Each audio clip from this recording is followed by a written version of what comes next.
টি-20 বিশ্বকাপ ফাইনালে গত রাতে দক্ষিণ আফ্রিকাকে হারিয়ে জয়ী হয়েছে ভারত। আর সেই আনন্দে আজ অর্থাৎ রবিবার বিকেল 6:30 নাগাদ ময়ূরেশ্বর 2 নম্বর ব্লকের অন্তর্গত 60 পলসা বাজারে আনন্দ উল্লাসে মেতে উঠল ওই এলাকার যুবকেরা। মূলত টি-20 বিশ্বকাপের ফাইনাল খেলা হয়ে গেলে গতকাল অর্থাৎ শনিবার, আর সেই খেলায় ভারত প্রথমে ব্যাটে নেমে 177 টার্গেট দেয় দক্ষিণ আফ্রিকাকে। পরবর্তীতে দক্ষিণ আফ্রিকা ব্যাট করতে নেমে 20 ওভারে 8 উইকেট পতনের পর 169 রান করে তারা। মাত্র 7 রানের ব্যবধানে জয়ী হয় ভারত।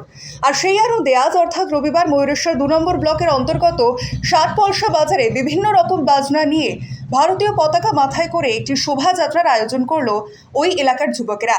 আর সেই চিত্র উঠে এলো আমাদের নিউজের ক্যামেরায়।